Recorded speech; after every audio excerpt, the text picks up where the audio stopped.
Scarlett's hands froze mid-polish on the crystal wine glass when she heard the voice behind her. Sharp, cutting, deliberately loud enough for everyone in the private dining room to hear. Did they really send her to serve us tonight? I specifically requested someone presentable. The room fell silent. Every server, every bodyguard, every person in the lavish restaurant held their breath. Scarlett felt the familiar burn of humiliation crawl up her neck, but she kept her eyes down, kept polishing the glass. She'd learned long ago that responding only made things worse. "Penelope, please," someone tried to interject. "No, I'm serious. Look at that hair. Those clothes. This is the Bellecourt, for God's sake. We have standards." Penelope Wright's laughter was like breaking glass. "Honestly, I'm not even sure she knows which fork is which." Scarlett's reflection stared back at her from the gleaming glass, her natural curls pulled into a tight bun, her dark skin, her plain uniform. She'd worked double shifts for 3 days straight. Her feet ached. Her daughter needed medicine. She couldn't afford to lose this job, but then she felt it. A presence behind her that made the entire room shift, the kind of silence that came before thunder. "What?" a male voice said, quiet as death and twice as final. "Did you just say?" Scarlett turned slowly, and her heart stopped. Nicholas Bennett stood 5 feet away, and every person in the room had gone statue still. The most powerful man in the city, the man whose empire stretched from legitimate hotels to things whispered about in dark corners, the man whose private dining room she'd been assigned to prepare. And he was looking at Penelope Wright, like she'd just signed her own death warrant. If you want to discover how this story began and what happened after this moment that changed everything, subscribe to the channel and leave in the comments where you're watching from. Each view helps bring more stories like this one. Now let's see how a single moment of cruelty became the beginning of something no one could have predicted. 3 weeks earlier, Scarlett Hayes had never heard of Nicholas Bennett. She knew the Bellecourt restaurant existed. Everyone in the city did. But it existed in a world so far removed from hers that it might as well have been on another planet. Her world was the basement apartment in Southside where the heating barely worked. It was her 4-year-old daughter Lily's cough that wouldn't go away. It was the $73 left in her bank account and the pharmacy bill that cost $95. "Mommy, is Miss Janet coming tonight?" Lily asked from the worn couch, her small voice raspy. "Yes, baby." Scarlett kissed her daughter's forehead, checking for fever again, still warm. "And you be good for her, okay? Mommy has to work the late shift." "3 jobs?" Lily's big brown eyes looked up at her with that devastating childhood wisdom that broke Scarlett's heart daily. "2 tonight." Scarlett managed to smile. "But that means pancakes this weekend. The good ones with chocolate chips." She left before her daughter could see the tears. The bus ride to the Bellecourt took 45 minutes, and Scarlett spent every second of it calculating. If she picked up the weekend shift at the diner, if she skipped lunch this week, if the landlord could wait just 3 more days. The Bellecourt rose before her like a glass and steel palace. Scarlett used the service entrance, showing her brand new employee badge to security. She'd been shocked when they called her back after the interview. The pay was triple what she made cleaning offices, and they offered health insurance after 90 days. 90 days. Lily could see a real doctor in 90 days. "You're the new girl?" A woman in an impeccable server's uniform looked her up and down. "They put you on prep duty tonight, private dining room. And listen," she leaned closer, "you do not want to mess this up. We don't know who booked it, but they reserved the entire floor. That means someone important, someone powerful. You keep your head down, do your job perfectly, and maybe you'll still have this job tomorrow." Scarlett nodded, her stomach tight with anxiety. The private dining room was like something from a movie, floor-to-ceiling windows overlooking the city lights, a table that could seat 20, each place setting worth more than her monthly rent. Crystal that caught the light like trapped stars. Scarlett had been polishing that crystal for 2 hours when she heard the voices approaching. "Absolutely unacceptable that they sent that email to my attorney." The door opened. Scarlett kept her eyes down, kept working. She saw expensive shoes first, then designer dresses and tailored suits. The group swept in like they owned not just the room, but the air itself. "Champagne," someone ordered. "The 2008 Cristal." Scarlett moved carefully to the wine storage, her hands steady despite her nerves. She'd studied the restaurant's wine list until she had it memorized. She couldn't afford mistakes. She was returning with the bottle when she heard it.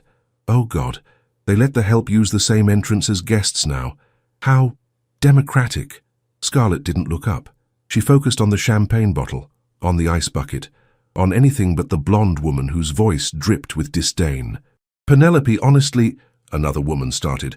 I'm just saying what everyone's thinking. This is the Bella Court. We expect a certain aesthetic. Penelope Wright examined her manicure. Not whatever this is supposed to be. Scarlett felt every eye in the room turn to her. Her face burned, but she kept her expression neutral, kept moving. The sommelier rescued her, taking the champagne and dismissing her with a subtle nod. She retreated to the prep area, her hands shaking now that no one could see them. It wasn't the first time, it wouldn't be the last. She just had to endure. But as she stood there, trying to steady her breathing, trying to remember Lily's face and why she was doing this, the door opened again, and everything changed. Nicholas Bennett didn't walk into rooms. He dominated them. Scarlett felt the shift in atmosphere before she even looked up. When she did, her breath caught. He was tall, broad-shouldered, with dark hair touched with silver at the temples. His suit probably cost more than her car, but it was his face that held her frozen. Sharp features, a jaw that could cut glass, and eyes so intensely dark they seemed to see straight through her. Those eyes met hers across the prep area, and for one impossible moment, the chaos of the restaurant, the humiliation, the exhaustion, all of it fell away. Then someone called his name and he was gone, moving into the private dining room where laughter and conversation swelled.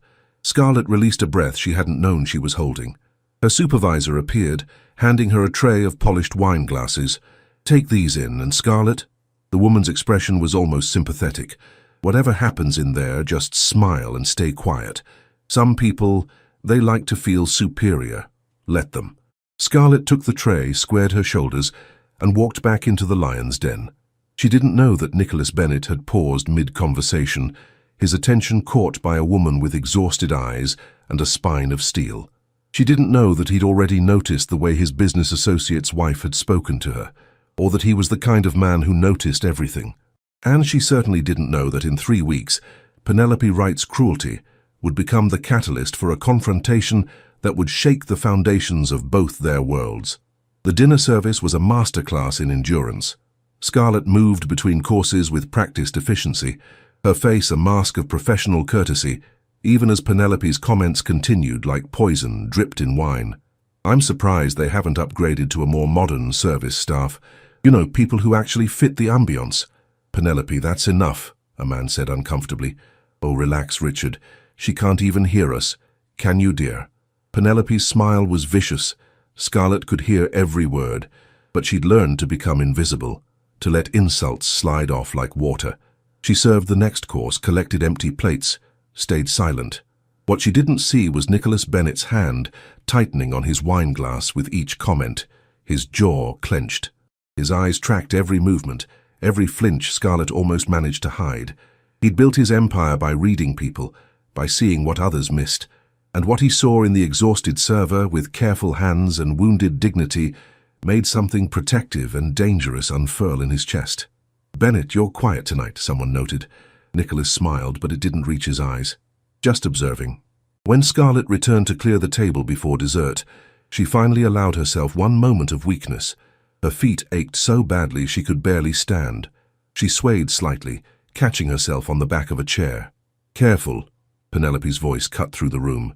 "We can't have the help collapsing on the carpet. It's imported Persian." Laughter followed. Scarlett's face burned with humiliation. "That's it." Nicholas stood abruptly, his chair scraping back with enough force to silence the room. "Penelope, a word. Now." The temperature in the room plummeted. Penelope's smile faltered. "Nicholas, I was just... now." He strode from the room, and after a moment's hesitation, Penelope followed. Through the closed door, voices rose, his deadly quiet, hers increasingly shrill and defensive. Scarlett stood frozen, still holding a stack of plates, unsure whether to stay or leave. The other guests suddenly found their phones fascinating. When Nicholas returned 5 minutes later, Penelope wasn't with him. His expression was carved from ice. "Someone find the manager, immediately." The supervisor appeared within seconds, her face pale. "Mr. Bennett? Is everything—" "That server." He pointed at Scarlett, and her heart stopped. She's been working this entire event alone when protocol requires at least 3 staff for a party this size. Why? We had 2 call-outs tonight, sir, and I don't want excuses. I want it fixed. Get her assistance now and make sure she gets a break. A real one. With food. His eyes swept the room. And if anyone has a problem with the quality of service tonight, they can take it up with me directly. Silence. Absolute silence. Nicholas's gaze found Scarlett's, and for a moment she saw something unexpected. Concern, anger on her behalf, and something else she couldn't name. "My apologies," he said directly to her, and the formal words somehow felt personal. "For the disrespect you've endured tonight. It won't happen again." Then he turned to his guests. "Penelope has decided to leave early. The rest of you are welcome to stay. But I recommend we all remember that every person in this building deserves respect, regardless of their position. The measure of character isn't what you have. It's how you treat those who have less." Scarlett's eyes stung with sudden tears. In 27 years, no one with power had ever defended her. No one had ever looked at her and seen someone worth protecting. The rest of the evening passed in a blur. True to his word, 2 more servers appeared to help. Someone brought her a plate of food and insisted she take 15 minutes. When she returned, the party was winding down, but the atmosphere had completely shifted. As guests departed, Scarlett was cleaning the last of the crystal when Nicholas appeared beside her. Up close, he was even more devastating and terrifying. She knew who he was now. The staff had been whispering all night. Nicholas Bennett, business mogul, rumored connections to organized crime, a man who controlled half the city. "You didn't have to do that," she heard herself say, then immediately regretted it. But he smiled, a real smile that softened the dangerous edges. "Yes, I did." He paused. "What's your name?" "Scarlett. Scarlett Hayes." "Scarlett." He said it like he was testing how it felt. "You have a daughter?" Her head snapped up, fear flooding her. How did he... He gestured to her phone, visible in her apron pocket. The screen showed Lily's photo as her wallpaper. "I notice things. She's 4, and she's everything." The words came out defensive. "Good." His expression gentled. "That's exactly how it should be. How's her cough?" Scarlett froze. He couldn't have heard that from across the room during the chaos earlier, but somehow he had. "She needs to see a doctor, but I..." She stopped, uncertain why she was telling this powerful stranger anything. Nicholas pulled out a business card, but instead of handing it to her, he wrote something on the back. "This is my personal physician. Take your daughter to see him tomorrow. Tell him I sent you. Everything will be taken care of." "I can't..." "You can, and you will." His tone left no room for argument, but his eyes held only kindness. "Your daughter deserves proper medical care, and you deserve to not carry that weight alone." He placed the card on the counter between them, and Scarlett noticed his hands, strong, capable, with scars that spoke of a harder past than his expensive suit suggested. "Why are you helping me?" The question escaped before she could stop it. Nicholas was quiet for a moment, studying her with those impossibly dark eyes. "Because someone should. Because you work 3 jobs and still put your daughter's needs before your own. Because tonight you held your head high even when someone tried to tear you down." He leaned slightly closer, and Scarlett's breath caught. "And because when I look at you, I see strength that most people spend their whole lives searching for." Then he was gone, leaving Scarlett alone with a business card that felt like it weighed 1,000 pounds, and a feeling in her chest she didn't dare name. She didn't know that Nicholas sat in his car for 10 minutes after leaving, his hands gripping the steering wheel, trying to understand why a woman he'd just met had stirred something in him he'd thought long dead. She didn't know that he'd already made calls to ensure Penelope Wright would find every door in the city closed to her. And she didn't know that the next morning, when she nervously took Lily to see Dr. Morrison, she'd find not just a physician waiting, but a man who'd already paid for every test, every treatment, every follow-up visit her daughter might ever need. But she'd find out soon enough. Dr. Morrison's office was nothing like the overcrowded clinic where Scarlett usually took Lily. Here there were toys in the waiting room, warm colors on the walls, and a receptionist who smiled like she meant it. "Scarlett Hayes?" The receptionist checked her list. "Yes, Mr. Bennett called ahead. Come right through." Lily's small hand tightened in hers.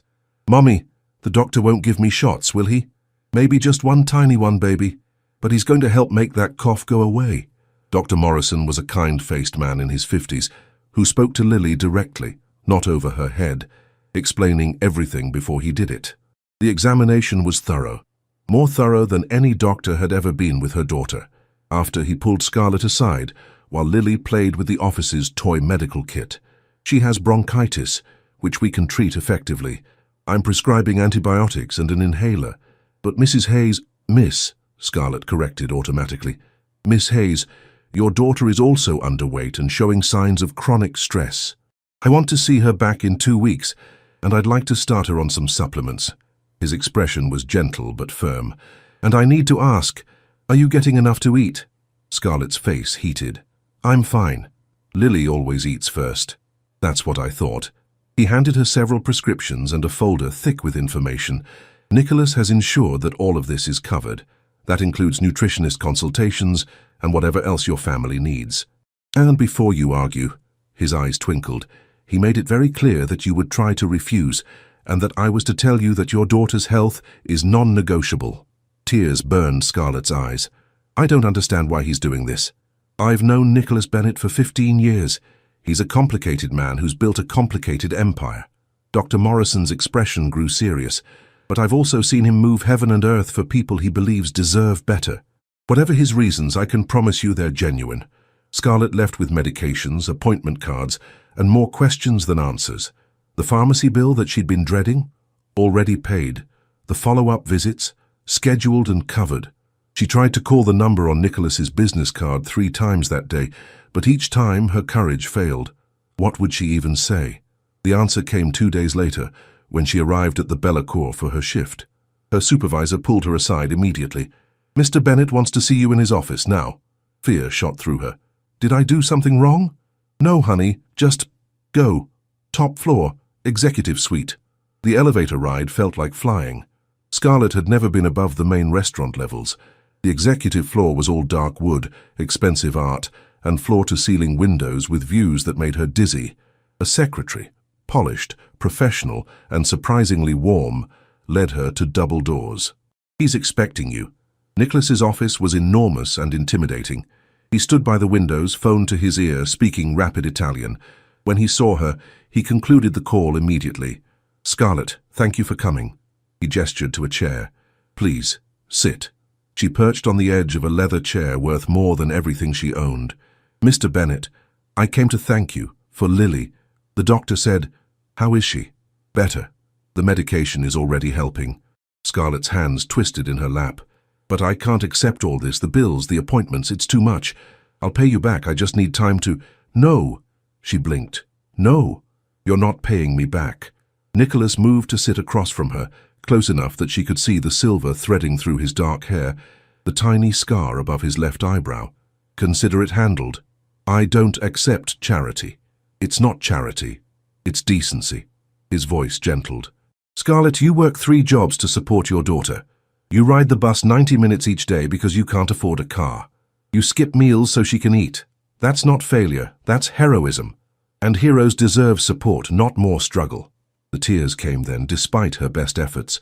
She tried to hide them, mortified to be crying in front of him, but suddenly Nicholas was there, kneeling beside her chair, offering a handkerchief that probably cost more than her week's salary. I'm sorry, she gasped. I'm not. You're tired. You're overwhelmed.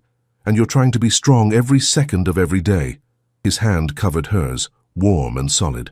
You don't have to be strong right now, Scarlett. Not here. She looked at him through tears, this powerful, dangerous man who held her hand like she was something precious instead of something broken. Why are you being so kind to me? Nicholas was quiet for a long moment.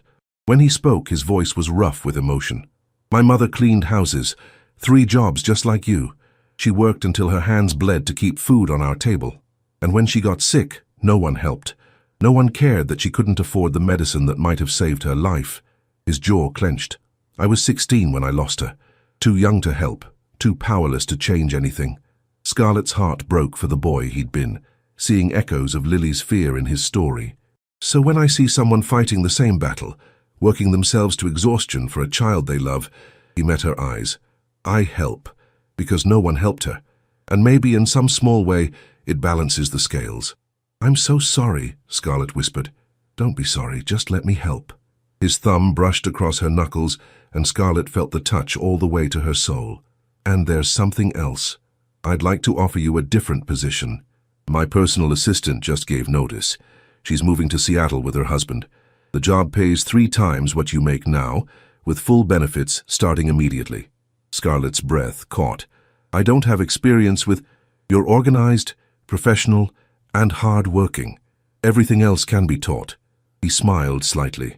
"Plus, I've seen you manage a dinner service alone that should have required 3 people. If you can handle that chaos, you can handle my schedule." "Why?" The question was barely a whisper. Nicholas's expression shifted to something she couldn't quite read.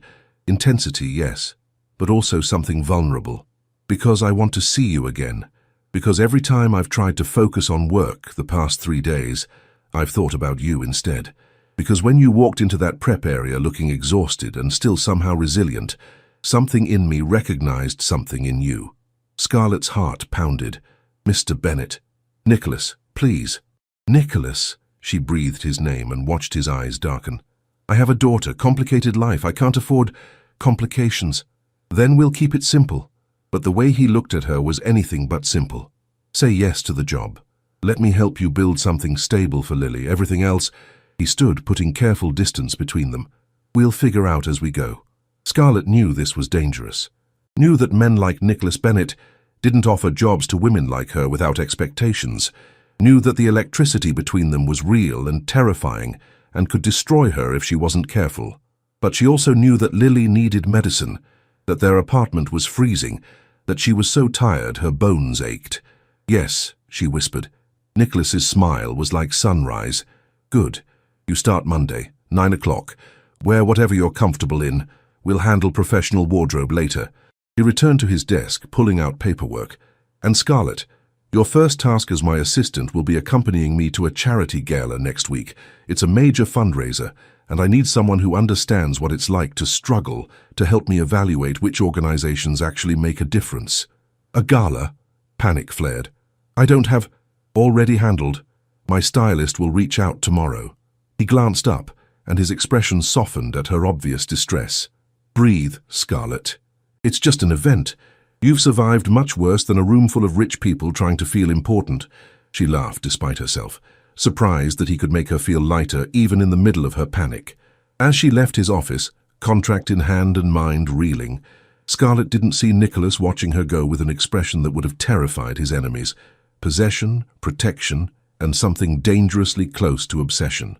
She didn't know that he'd already run a background check, not to find dirt, but to understand what threats might exist in her life.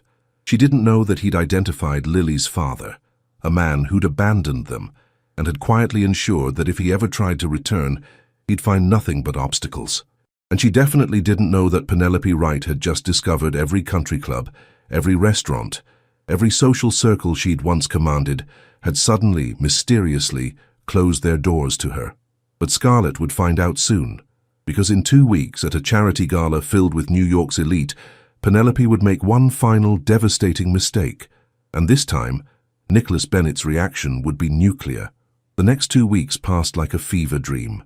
Scarlett's new position as Nicholas's personal assistant was everything he'd promised, demanding but manageable, professional but warm.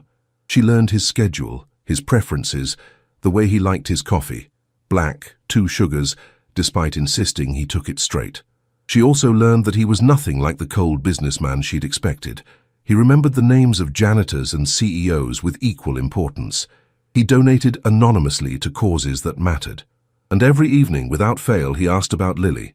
"How's she feeling today? Did the new inhaler help? Send me photos sometime. I'd like to see that smile you're always describing." It was dangerous how easily he'd integrated himself into their lives. More dangerous still was how much Scarlett had started to look forward to their morning meetings, the brush of his hand when he passed her documents, the way he looked at her like she was the most fascinating person in the room. "Doctor."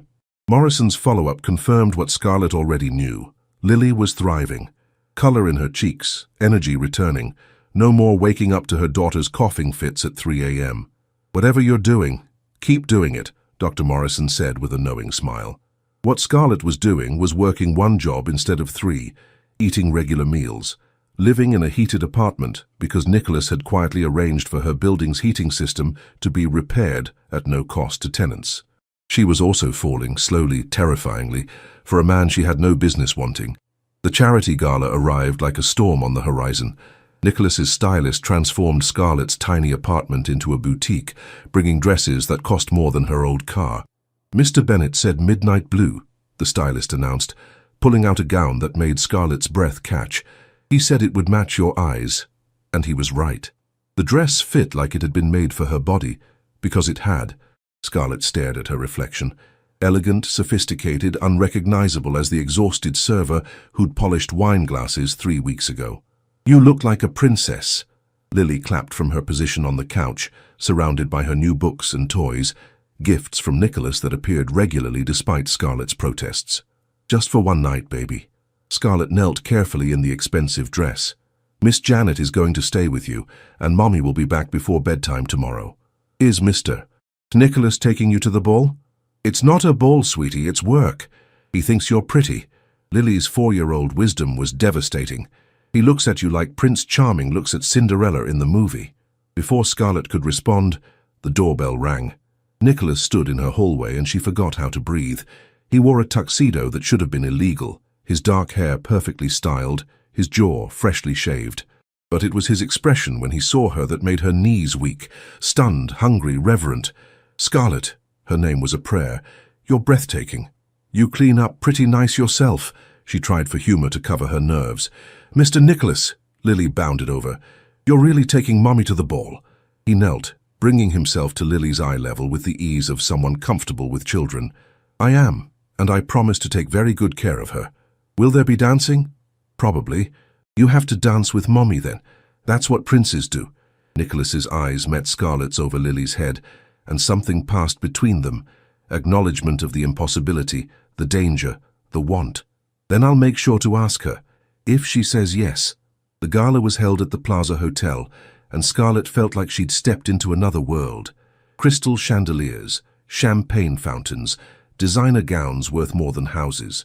Nicholas kept his hand on the small of her back, guiding her through crowds, introducing her not as his assistant but simply as Scarlett Hayes, the smartest person in my company.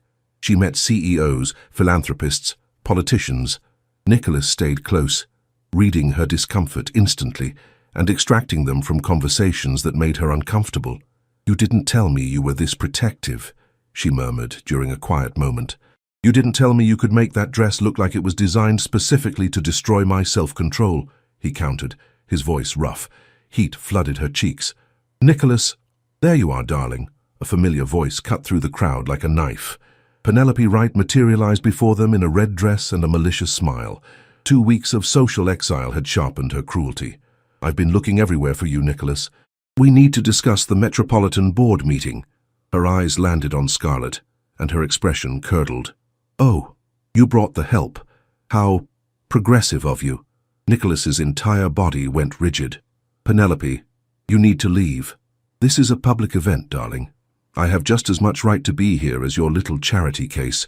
"Her name," Nicholas said, his voice dropping to a lethal quiet that made nearby conversations falter, "is Scarlett Hayes. And you will address her with respect or you won't address her at all." Penelope laughed high and harsh. "Respect? For her? Nicholas, really? Just because you've got some savior complex about the working class doesn't mean the rest of us have to pretend." "Pretend what?"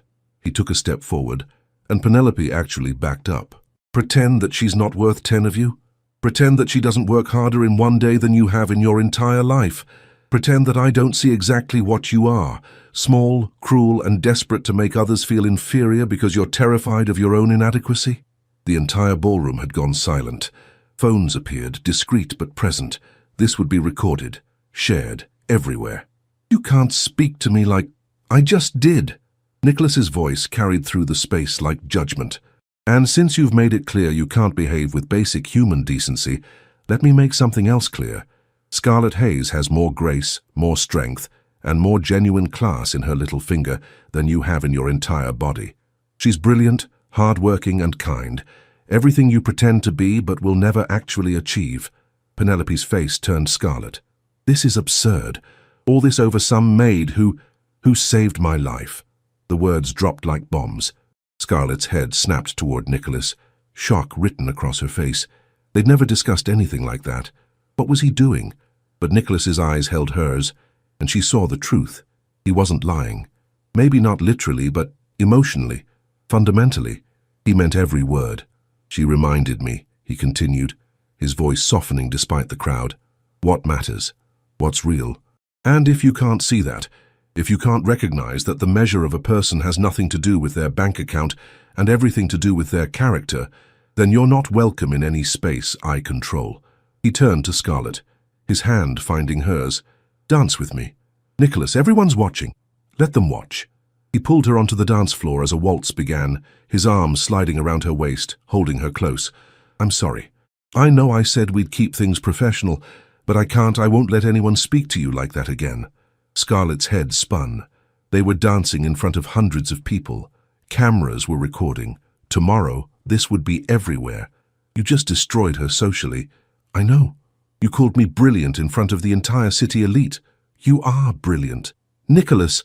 She looked up at him, seeing the absolute certainty in his dark eyes. What are we doing? His hand tightened on her waist. I don't know, but I know I can't stay away from you.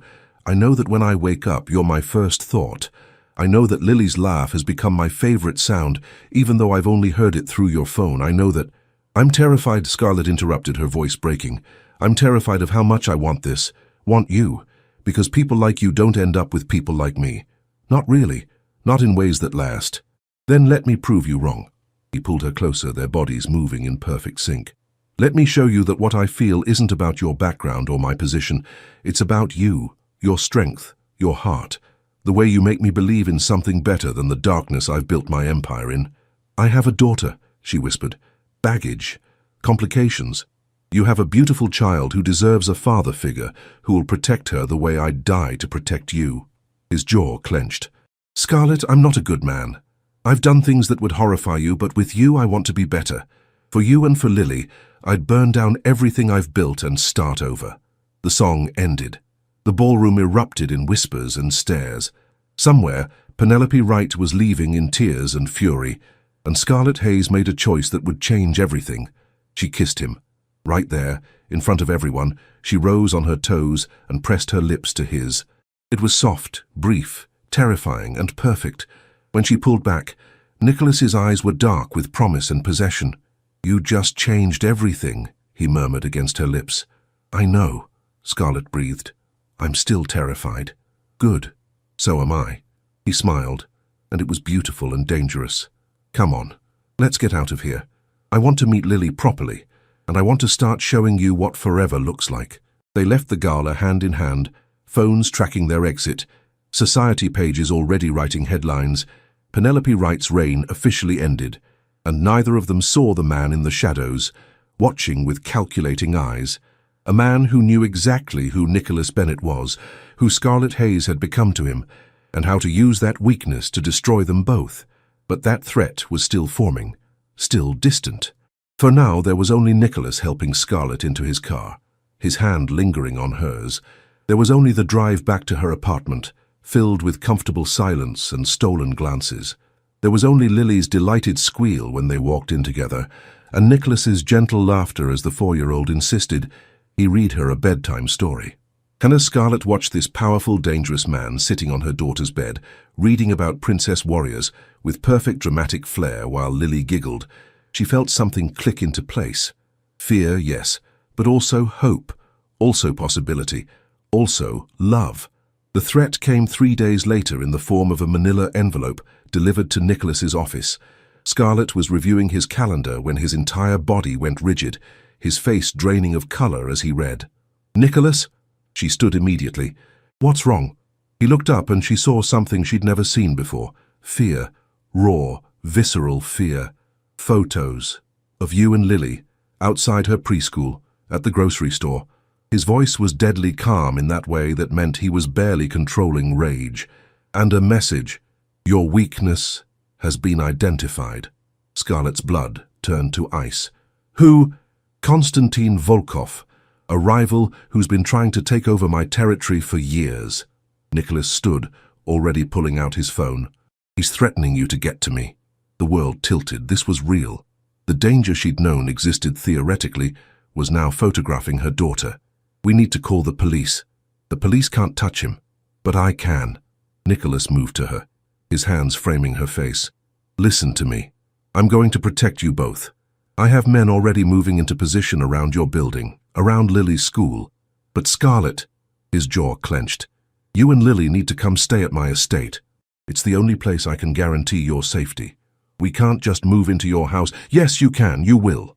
His eyes blazed. Because if something happens to either of you because of me, I won't survive it.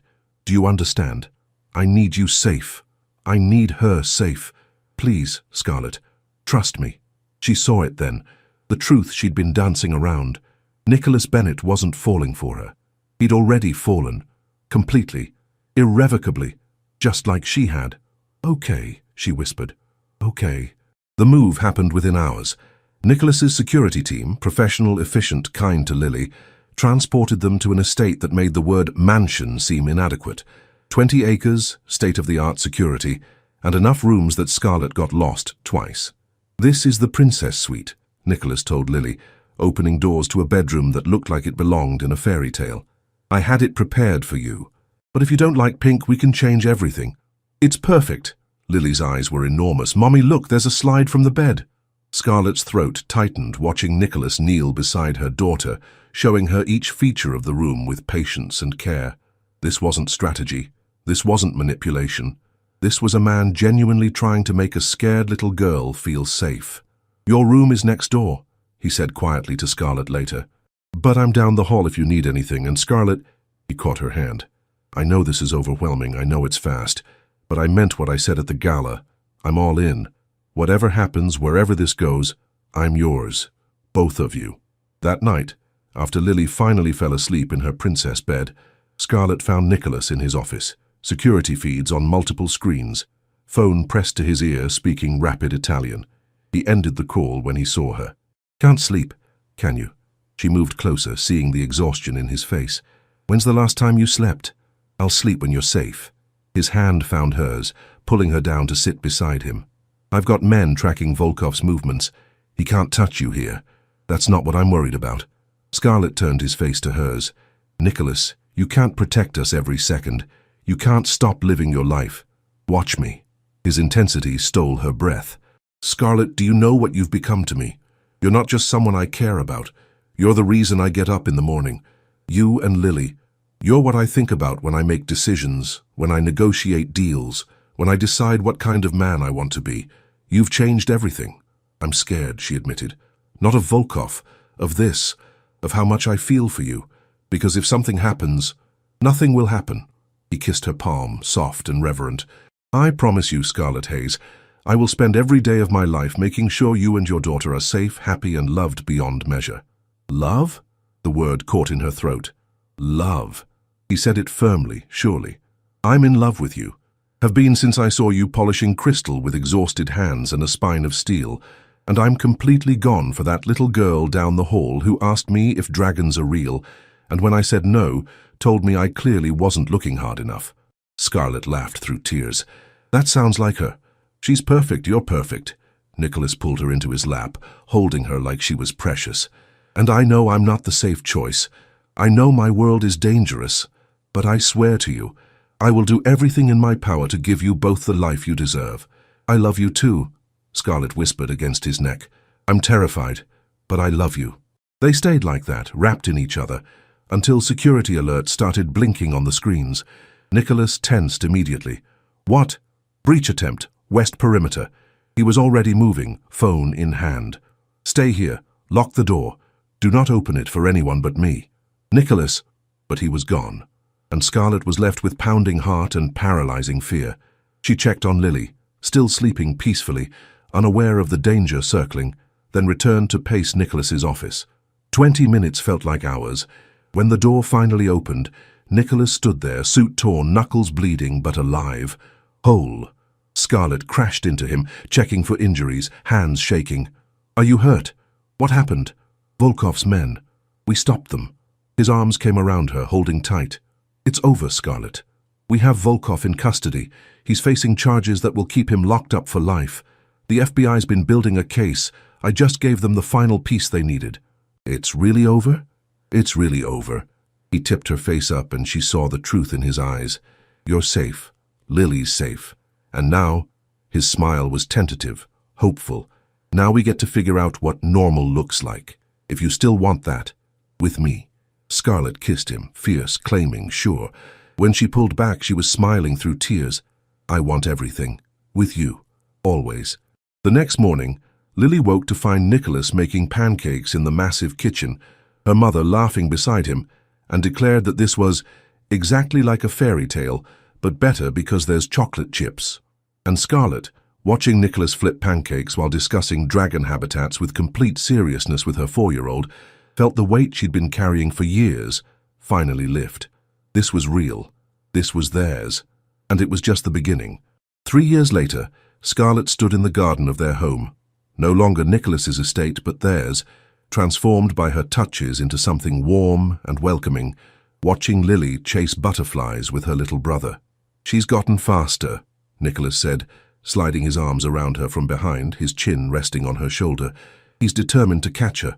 Scarlett leaned back into his warmth, just like his father, stubborn and convinced he can do anything. "Wonder where he learned that?"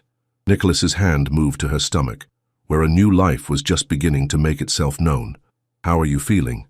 "Exhausted, happy, still surprised that this is my life." She turned in his arms, looking up at the man who'd defended her honor in front of the city's elite, who'd dismantled threats to keep her safe, who read bedtime stories with dramatic flair and attended every school play like it was opening night on Broadway. "Surprised?" He smiled, that beautiful expression that was hers alone. "Didn't I promise you forever?" "You did. I just didn't believe forever could feel this perfect." "Perfect?" Nicholas laughed. "Scarlett, you're looking at a man who burned his toast this morning, who got finger paint on a suit that cost more than most cars, and who still has nightmares about losing you. And I'm looking at the man who saved my daughter's life, who gave me a career I love, who built me a library because I mentioned once that I wished I had time to read." Her voice softened. "The man who sees me, really sees me, every single day, and makes me believe I'm enough exactly as I am. You've always been enough." He kissed her forehead, soft and reverent. "You just needed someone to show you what the rest of us already saw." A squeal interrupted them as Lily ran over, arms outstretched. "Daddy, come help me teach Marcus about butterflies. He keeps trying to catch them." "That's because he's 2, Principessa," Nicholas said, scooping her up with ease. "But let's go teach him about gentle observation instead." Scarlett watched him jog toward their son, Lily giggling on his shoulders, and felt her heart swell so full she thought it might burst. The woman who'd once polished crystal with trembling hands now stood in Italian gardens, watching her family play, with a doctorate in non-profit management funded by a man who believed in her before she believed in herself.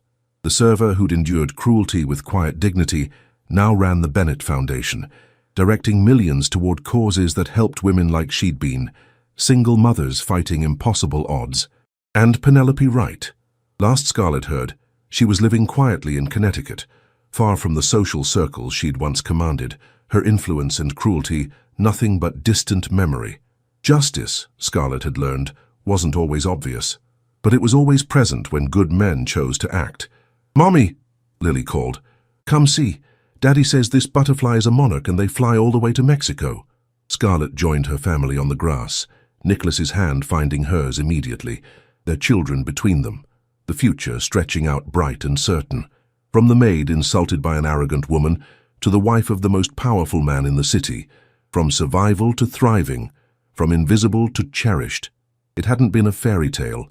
It had been better, real, messy, complicated, and absolutely perfect. And as the sun set over their garden, painting everything gold, Scarlett Hayes Bennett smiled and thought about that moment 3 years ago when Nicholas had defended her dignity in front of everyone who mattered. She'd found her voice that night, and she'd never stopped using it. This story has reached its end. If it touched your heart in any way, leave your like and share it with someone who also enjoys emotional stories. New stories coming soon. Until next time.